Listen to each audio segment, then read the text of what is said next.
আচ্ছা, ম্যাচের সম্পর্কে বলার আগে আমি ছোট্ট করে একটু রিশাদ হোসেনের সম্পর্কে কয়েকটা কথা বলতে চাই। আমি প্রায় সোশ্যাল মিডিয়াতে দেখি যে বাংলাদেশি সমর্থকরা আক্ষেপ করে বলেন যে আমাদের কত প্রতিভা অকালেই হারিয়ে যায় যত্ন নেওয়ার অভাবে। বাংলাদেশ ক্রিকেট বোর্ড তাদের সদ্ব্যবহার করতে পারে না, এবং এই দিক থেকে সবচেয়ে বেশি যার নামটা উচ্চারিত হয় তিনি হলেন সাব্বির রহমান। অনেকেই বলেন যে সাব্বির কি প্লেয়ার ছিলেন এবং কোথায় হারিয়ে গেলেন। এই রিশাদ হোসেন হলেন সেই ধরনেরই একজন ক্রিকেটার, সেই ধরনেরই একজন প্রতিভা যার যত্ন নেওয়া উচিত, যার ইমিডিয়েট যত্ন নেওয়া উচিত। এই রিশাদ হোসেনকে যদি বাংলাদেশ হারিয়ে ফেলে, এই রিশাদের প্রতিভার সদ্ব্যবহার তারা যদি করতে না পারে, তাহলে কিছু বলার নেই। একজন 21 বছর বয়সী লেগ স্পিনার যিনি টি-20 বিশ্বকাপের মঞ্চে সবচেয়ে বেশি টার্ন পাচ্ছেন, যে টি-20 বিশ্বকাপে রশিদ খান রয়েছেন, আদিল রশিদ রয়েছেন, অ্যাডাম জাম্পা রয়েছেন, সেই টি-20 বিশ্বকাপে 4.5 ডিগ্রির বেশি টার্ন পাচ্ছেন রিশাদ হোসেন, একজন অনামী লেগ স্পিনার রিশাদ হোসেন। বাংলাদেশের লেগ স্পিনার নেই এই নিয়ে যারা একদম হাহুতাশ করতেন, তারা এমন একজন লেগ স্পিনার পেয়েছেন যিনি কিন্তু ভবিষ্যতে রত্ন হয়ে উঠতে পারেন। ওই পঞ্চপাণ্ডবের মোহমায়া থেকে আপাতত বেরিয়ে এসে এই ধরনের প্লেয়ারদের একটু যত্ন বা রক্ষণাবেক্ষণ করা অবশ্যই কিন্তু দরকার। রিশাদ কিন্তু বাংলাদেশের ফিউচার স্টার হয়ে ওঠার ক্ষমতা রাখেন। যাই হোক, এবার ম্যাচের সম্পর্কে আসি। অস্ট্রেলিয়ার কাছে বাংলাদেশ পরাজিত হলো ডিএলএস মেথডে 28 রানে। অস্ট্রেলিয়া এমনি শক্তিশালী দল ছিল, যেটা তো আমরা আগেও দেখেছি। এই বাংলাদেশ অস্ট্রেলিয়ার বিপক্ষে জিতবে এমনটা হয়তো কোনো সমর্থকই সেরকমভাবে ভাবেননি, কিন্তু একটা লড়াই হবে, সেই লড়াইটা অনেকেই এক্সপেক্ট করেছিলেন। কিন্তু সেই লড়াইটা শুরু হওয়ার পরই যেন থমকে গেল লিটন দাসের জন্য। লিটন দাস তার ইনিংসটা যেভাবে শুরু করেছিলেন, যেভাবে তার ইনিংসটাকে কন্টিনিউ করলেন, ওই জায়গাতেই বাংলাদেশ যেন 50% পিছিয়ে গেল। হেরে গেল বলছি না, যে লড়াইটা তারা করতে পারতো সেই লড়াইটায় 50% পিছিয়ে দিল তারা। ম্যাচ জয়ের কারিগর যেমন বলা হয়, যেমন কৃতিত্ব দেওয়া হয়, ঠিক সেরকমই ম্যাচ হারের কৃতিত্ব কিন্তু দেওয়া উচিত। এবং সেই ম্যাচ হারের কৃতিত্ব কিন্তু ডিজার্ভ করেন লিটন কুমার দাস, যে ইনিংসটা তিনি খেলেছেন। যাই হোক, ম্যাচ সম্পর্কে কিছু কথা বলি, যদি আপনার একমত হন অবশ্যই জানাবেন। তো প্রথমেই পজিটিভ জিনিস দিয়ে বরং শুরু করি। দুটোই পজিটিভ জিনিস রয়েছে, একটা হলো তাওহিদ হৃদয় আর একটা হলো রিশাদ হোসেন। হৃদয় যেভাবে ব্যাটিং করে চলেছে শ্রীলঙ্কার বিপক্ষে তার ওই ইনিংসটা, এবং আজকের ম্যাচে তিনি যে ইনিংসটা খেললেন, হৃদয়কে দেখে জাস্ট একটাই কথা বলতে হয় যে তিনি ভয়ডরহীন ব্যাটিং করেন। এবং ভয়ডরহীন ব্যাটিং করার একটা মানে প্রধান বৈশিষ্ট্য হলো তাকে একটু তাড়াহুড়ো করতে হবে, একটু অ্যাটাকিং অ্যাপ্রোচে খেলতে হবে। তাড়াহুড়ো করাটা হয়তো কিছু ক্ষেত্রে গিয়ে নেগেটিভ একটা ব্যাপার হিসেবে চলে আসবে। তাড়াহুড়ো করতে গিয়ে তিনি মাঝে মাঝে আউটও হচ্ছেন, এমন কিছু শট খেলছেন যেগুলো দরকার নেই।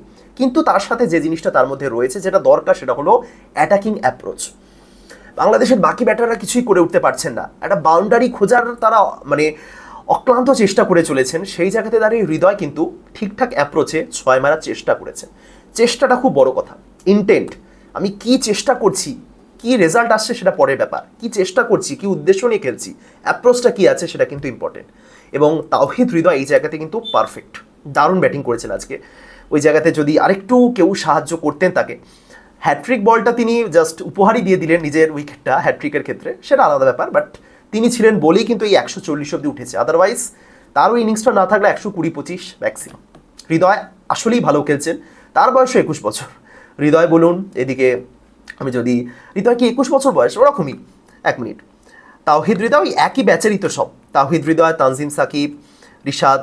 হৃদয় 23 বছর বয়স, একটু বড়, বাট যাই হোক, হৃদয় এবং তার সাথে রিশাদ এবং তানজিম তো অবশ্যই রয়েছেন। এরা আসলেই কিন্তু বাংলাদেশের ফিউচার স্টার হয়ে ওঠার ক্ষমতা রাখে। হৃদয়েরও কিন্তু যত্ন নেওয়া উচিত, এবং হৃদয় অ্যাকচুয়ালি ভালো খেলছে। রিশাদের সম্পর্কে বললাম, রিশাদ ঠিক কতটা ভালো স্পিন করতে পারছেন আগের দিনই দেখেছিলাম। তার বল না ব্যাটার বুঝতে পারছেন না কিপার বুঝতে পারছেন, বল ইজিলি ওয়াইড হয়ে বেরিয়ে যাচ্ছে চারে। আজকেও ঠিক ততটাই ভালো স্পিন বোলিং করেছেন। যদি গুগলিটা আরও একটু ভালো মানে আয়ত্তে আনতে পারেন, তাহলে কিন্তু একজন দারুণ লেগ স্পিনার হয়ে উঠবেন তিনি। এবং আমি আগেও বলেছি, আবারও বলছি, যেটা তার মধ্যে প্রথম দিকে দেখতে পেতাম না, যে লেগ স্পিন অ্যাটাকিং বোলিং করে ব্যাটারকে ফাঁদে ফেলার চেষ্টা করা, অ্যাটাকিং বোলিং করে ব্যাটারকে মানে তুমি মারো, আমার বলটা তুমি মারো এবং সেভাবে উইকেট তুলবো, বড় শট খেলো, সেই জায়গাতে দাঁড়িয়ে কিন্তু রিশাদ অ্যাকচুয়ালি সাকসেসফুল। আজকে 2টো উইকেট তুললেন, দুটোই রিশাদ। সুতরাং হৃদয়, রিশাদ এই বাংলাদেশ টিমের সবচেয়ে বড় প্লাস পয়েন্ট। এবার তাহলে মাইনাস পয়েন্টটা কি? সবার আগে যার নামটা বলতে হয় লিটন দাস। আমি শুরুতেই বললাম, এই বাংলাদেশ যে লড়াইটা করতে শুরু করেছিল তার 50% লড়াই ওখানেই থমকে গেছিল লিটন দাসের জন্য। লিটন দাস শুরুতে একটা ওভার জাস্ট মেডেন খেললেন, জাস্ট ছেড়ে দিলেন।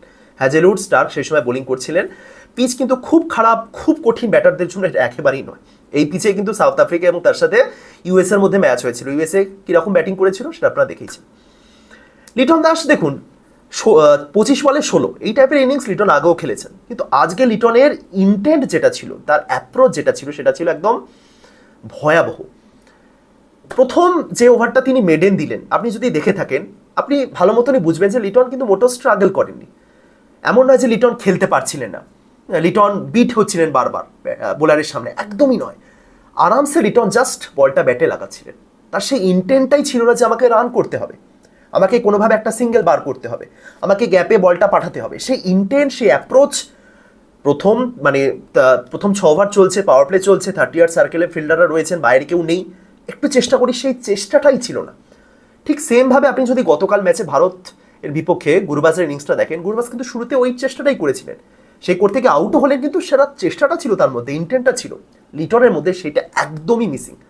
লিটন দাস যেই সময় মারতে শুরু করলেন, অবশ্যই সেই সময় মারতে হতো এবং সেই সময় একটা উইকেট বিলিয়ে চলে এলেন। আমি আগে বহুবার লিটনকে কিন্তু এই বিষয়গুলোতে অন্তত সাপোর্ট করেছি যে না, লিটনের অভিজ্ঞতা রয়েছে, লিটন পারবেন, এই সমস্ত ম্যাচে লিটনকে দরকার। ইভেন পরের ম্যাচেও ভারতের বিপক্ষে তো লিটন থাকবেনি, তাকে বসানো হবে বলে আমার মনেও হয় না। কিন্তু আজকে লিটনের অ্যাপ্রোচ দেখে তো অবাক হতে হয় জাস্ট, যেটা কি করলেন লিটন, এত অভিজ্ঞ একজন ক্রিকেটার, ওটা কি করলেন, কি করতে কি চাইছিলেন। 25 বলে 16 তানজিদ 3 বলে 0 করে আউট হয়েছেন। স্টার্ক একটা দারুণ বোলিং করেছিলেন, আনপ্লেয়েবল বল নয়, কিন্তু স্টার্ক ওটা খুব ভালো বোলিং করেছিলেন।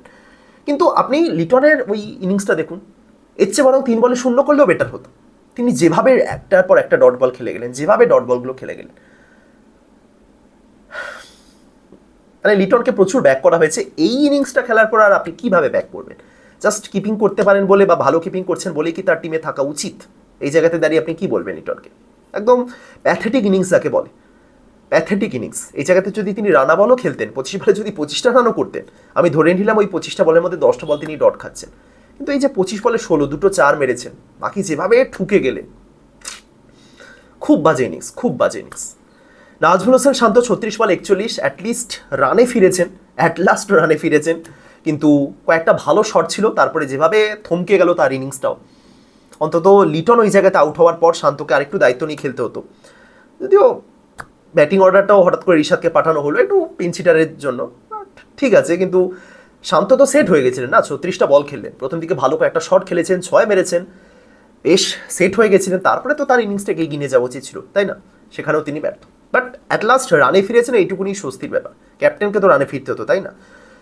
কিন্তু লিটন যে ইনিংসটা খেললেন, হৃদয় 28 বলে 40 আবার একটা ভালো ইনিংস খেলেছেন। অ্যাটলিস্ট ওই জিনিসটা দেখা গেছে তার মধ্যে যে না, আমি অ্যাটাকিং মাইন্ডসেটে খেলছি।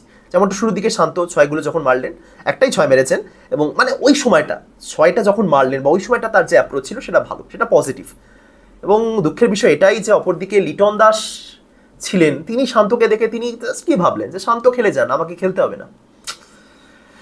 সাকিব আল হাসান 10 বলে 8 নেদারল্যান্ডসের বিপক্ষে খুবই ভালো খেলেছিলেন, কিন্তু যেভাবে আজকে ব্যাটিং করলেন, যে শটটাতে আউট হলেন, অন্তত সাকিবের থেকে এটা এক্সপেক্টেড নয়।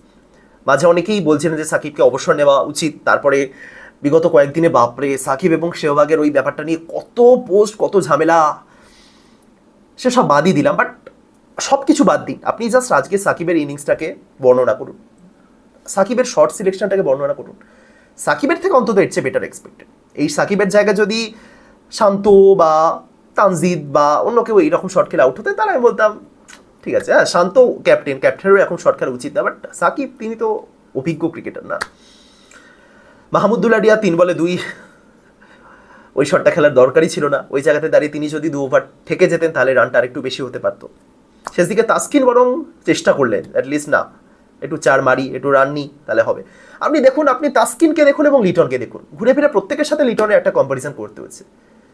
তাসকিন কি অ্যাপ্রোচে ব্যাটিং করছিলেন আর লিটন কি অ্যাপ্রোচে ব্যাটিং করলেন? কোন সময় লিটন ওই অ্যাপ্রোচটা কাজে লাগালেন? 140 মোটেও এনাফ ছিল না। অস্ট্রেলিয়ার বিপক্ষে 180ও কখনো এনাফ নয়, কারণ অস্ট্রেলিয়া যে অ্যাপ্রোচে ব্যাটিং করে, বারবার বৃষ্টি আসছিল বলে অস্ট্রেলিয়া একটু সমস্যা হচ্ছিল, উইকেটও তো পড়লো বৃষ্টির পর, কিন্তু 180 তো মানে সহজ হতো না। কিন্তু ওই লড়াইটা, আবারও বলছি, ম্যাচ জেতা ম্যাচ হারা তার চেয়েও বড় কথা, এক্ষেত্রে একটা লড়াই হতে পারত। ম্যাচ জেতা তো অবশ্যই সেটা টার্গেট থাকা উচিত, কিন্তু লড়াইটা তার তো সূত্রপাত হওয়া উচিত ছিল।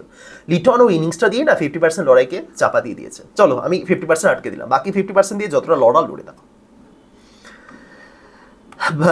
অস্ট্রেলিয়ার বোলারদের মধ্যে প্যাট কামিন্স হ্যাট্রিক করলেন, দারুণ। মানে প্যাট কামিন্স ক্রিকেটার হিসেবে যা কিছু অর্জন করার সব করে নিয়েছে, এটাই হয়তো বাকি ছিল, সেটাও করে নিল, দারুণ একটা হ্যাট্রিক। মিচেল স্টার্ক শুরুতে ভালো বোলিং করেছেন, হ্যাজেলউডকে তো জোর জবরদস্তি একটা মেডেন দিয়ে দিলেন। হ্যাজেলউডের বোলিং আজকে একদম এক্সট্রাঅর্ডিনারি, একদমই নয়, জোর জবরদস্তি একটা মেডেন দিয়ে গেলেন লিটন দাস। জাম্পা ভালো বোলিং করেছেন, কামিন্স তিনটে। অস্ট্রেলিয়ার বোলিং আহামরি কিছু ছিল না, বাংলাদেশের বোলার ব্যাটাররা না উইকেট বেশ কিছু ক্ষেত্রে গিফট করেছেন। শান্ত গিফট করেছেন, সাকিব গিফট করেছেন, লিটন দাস বলা যেতেই পারে তিনি ঠুকে ঠুকে তারপর গিফট করলেন, আরও বেটার হতে পারতো লড়াইটা। এক্ষেত্রে আমি বারবার ওই লড়াইয়ের কথাটাই বলছি, ফাইটটা কিন্তু আরও বেটার হতে পারতো। আপনি ইউএসএ এবং সাউথ আফ্রিকা ম্যাচটা দেখুন, কোনোভাবে কি ইউএসএ ভেবেছিল যে তারা সাউথ আফ্রিকাকে হারাতে পারবে? বাংলাদেশের তো তার সেই আশাটা ছিল, কিন্তু ইউএসএ সেই লড়াইটা করেছিল, হেরে যাওয়ার পরও তারা লড়াইটা করেছিল। বাংলাদেশের সেই লড়াইটা আপনি কি দেখতে পেয়েছেন? এবং আবার ওই ক্ষেত্রে বারবার লিটনের কথাই বলতে হয়, লড়াইটা দেখতে না পাওয়ার একটা বড় কারণ লিটন, কি খেলেছেন তিনি। অস্ট্রেলিয়ার ব্যাটিং ঠিকই তো আছে, ডেভিড ওয়ার্নার প্রমাণ করে দিলেন যে তিনি এখনও করতে পারেন। ট্রাভিস হেডও শুরুতে ঠিকঠাকই খেললেন। ট্রাভিস হেড ওই কমেন্ট্রি বক্সে বলা হচ্ছিল, কেউ একজন ছিলেন তিনি বলছিলেন যে সানরাইজার্স হায়দ্রাবাদ যেখানে ট্রাভিস হেড খেলেন, সেই হায়দ্রাবাদের টিম ম্যানেজমেন্টের সঙ্গে তার কথা হয়েছে এবং সেখানে তাকে একটা নির্দিষ্ট রোল দেওয়া হয়েছিল, তুমি নামো, শুরু থেকে চালাও এবং যা করার করে আসো। এবং সেই রোলটা তিনি এখানেও পালন করছেন, বোঝাই যাচ্ছে। ইংল্যান্ডের বিপক্ষে তিনি এভাবে খেলেছেন, এভাবেই খেলছেন। বাট স্টিল হেড কিন্তু বেশ কিছু বল আজকে মিস করেছেন, ঋষাদের সামনে মিস করেছেন। শেখ মাহিদিও মাঝে মাঝে চাপে ফেলেছেন। শেখ মাহিদিকে শুরুতে বোলিং করানো একটা ভালো সিদ্ধান্ত ছিল, দুজন বাহাতি পেসার, বাহাতি ব্যাটার, তার সামনে একজন অফ স্পিনার, ভালো সিদ্ধান্ত ছিল এবং মেহেদি খুব একটা খারাপ বোলিং করেননি। কিন্তু তাসকিন কিছু ক্ষেত্রে বোলিংয়ে একটু এক্সপেন্সিভ হয়ে যাচ্ছে। আজকে শরীফুলকে দরকার ছিল, আমি জানি না শরীফুলের কী সিচুয়েশন, সেটা না জেনে তো বলা উচিত নয়, বাট এই জায়গাতে কোথাও না কোথাও গিয়ে না তার পেস বোলারদের মিস করছে, যে আরেকজন যদি পেসার থাকতো, শরীফুলের জায়গায় যদি কাউকে একটা পেতাম। আমি সত্যিই জানি না শরীফুলের কী অবস্থা, যদি সত্যি খুবই আশঙ্কাজনক অবস্থা থাকতো বা একেবারেই পাওয়ার সম্ভাবনা থাকতো না, তাহলে হয়তো তার হাসান মাহমুদকে নিয়ে নিত, সেটা হয়তো নেই, হয়তো পরের ম্যাচে তিনি ফিরতে পারেন। সুতরাং চেষ্টা করতে পারে তারা, শরীফুলকে তারা পরের ম্যাচগুলোতে ট্রাই করতে পারে। মুস্তাফিজুর আজকে মানে অতটাও রোজ রোজ সম্ভব নয়। আমি আগের দিনও বলেছি, আগের দিন একটা কথা বলেছি যে নেপালের বিপক্ষে তিনি যেভাবে লাস্ট ওভারটা করলেন, মানে 19তম ওভারটা করলেন, হ্যাঁ ওই সেম বোলিংটাই তিনি যদি আইপিএলের মঞ্চে করেন তাহলে 3-4টে 4 খেয়ে যাবেন। আইপিএলের মঞ্চে মানে এই অস্ট্রেলিয়া একই ব্যাপার, মানে বড় প্লেয়ার, অভিজ্ঞতা রয়েছে যাদের আন্তর্জাতিক ক্রিকেটে, সেই জায়গাতে আরেকটু বেটার হতে পারতো। আর মুস্তাফিজুর রহমান তো তিনি আজকে যে সময়টাতে বোলিং করতে এলেন, ওই মিডিল ওভারে যখন তাকে আনা হলো, তো বাউন্সার তিনি ট্রাই করছিলেন এবং ডেভিড ওয়ার্নার সামনে একবার সেট হয়ে গেছেন। ওয়ার্নার কী করতে পারেন আমরা সবাই জানি, বাট সব কিছু মিলেও ঋষাদ দারুণ দারুণ। এই টোটাল বোলিং লাইন আপেও প্রচুর ভুলভ্রান্তি রয়েছে। তাসকিন রান খেয়ে যাচ্ছেন, তানজিম ঠিক আছে সেরকম কিছু করার ছিল না, সাকিবকে তো বোলিং দেওয়াই হলো না। এটা একটা কারণ হতে পারে যে দুজন বাহাতি ব্যাটার ছিলেন। স্টিল যখন ম্যাক্সওয়েল এলেন, সাকিব তো অভিজ্ঞ, আপনি যদি ভাবেন যে সাকিব আল হাসান ডেভিড ওয়ার্নারের সামনে বোলিং করতে পারবেন না, একজন বাহাতি স্পিনার হয়ে বাহাতি ব্যাটারের সামনে খুব রান খেয়ে যাবেন, তাহলে মানছি না। সাকিব এত বছরের অভিজ্ঞতা নিয়ে পারেন, সাকিব জানেন কি করতে হয়। বা শান্তর ভরসা আছে কি নেই, বা সাকিবের নিজস্ব ডিসিশন কিনা আমি সত্যিই জানি না, কিন্তু যাই হোক ঋষাদ দারুণ বোলিং করেছেন। 3 ওভারে 23 রান দিয়ে 2 উইকেট, দারুণ, আসলেই দারুণ। তার লেগ স্পিন যেভাবে হচ্ছে, যেভাবে তিনি চাপে রাখছেন, 6 খেয়েছেন তিনিও একটা মার খেয়ে গেলেন, কিন্তু ওগুলো তো লেগ স্পিনারদের, ওগুলো তো জীবনের অঙ্গ, তাই না? লেগ স্পিনারদের দেখবেন আপনি ইকোনমি রেট কখনো খুব ভালো হয় না। লেগ স্পিনারদের অ্যাভারেজ ইকোনমি রেট যেটা থাকে না, সেটা একটু বেশি থাকে, তার কারণ সেটাই তাদের উদ্দেশ্য, টার্ন দাও, বোলার ব্যাটারদের ফাঁদে ফেলো এবং উইকেট তোলো। ঋষাদ ওয়েল প্লেড, ব্যাটিংয়ে তাওহিদ হৃদয় এবং বোলিংয়ে ঋষাদ হোসেন। এবার এই দুই অস্ত্রের উপর ভরসা করে তো বিশ্বকাপ জেতা সম্ভব নয়, তাই না? বা সেমিফাইনালে যাওয়া সম্ভব নয়, বাকিদের একসাথে পারফর্ম করতে হবে। লিটন আজকে যেটা করেছেন সেটা ক্ষমাহীন অপরাধ বলা যেতেই পারে। 25টা বল খেলেছেন এবং 16 রান, এবং জাস্ট ইনটেন্টটা, তার রান নেওয়ার চেষ্টাই করেননি, সেটাই তো দরকার। শান্ত অ্যাটলিস্ট রানে ফিরেছেন, এটা ভালো। আর সাকিব মাহমুদুল্লাহ থেকে আরও বেশি এক্সপেক্টেড। ঋষাদকে জাস্ট ট্রাই করা হয়েছিল, বাট আপনি 4 নম্বরে নামালেই যে ঋষাদ 40 রান করে আসবেন 20 বল, সেটা সম্ভব না। যাই হোক 28 রানে শেষ পর্যন্ত বাংলাদেশ পরাজিত হলো। তবে পজিটিভের থেকে নেগেটিভই বেশি আপাতত বলা যেতে পারে, কিন্তু চেষ্টা করলে তারা পারবে। শ্রীলঙ্কার বিপক্ষেও যে খুব একটা সহজ ছিল ম্যাচটা এমনটা নয়, তারা জিতে ফিরেছিল। দেখা যাক আফগানিস্তান এবং ভারতের বিপক্ষে। ভারতের বিপক্ষে লড়াইটা ঠিক এতটাই কঠিন হবে, কিন্তু আফগানিস্তানকে অন্তত হারানো উচিত, ভালোভাবেই হারানো উচিত। দেখা যাক কি মনে হচ্ছে আপনার, কি হবে তাহলে? বাংলাদেশ কোনোভাবে কি পৌঁছাতে পারবে সেমিফাইনাল অবধি?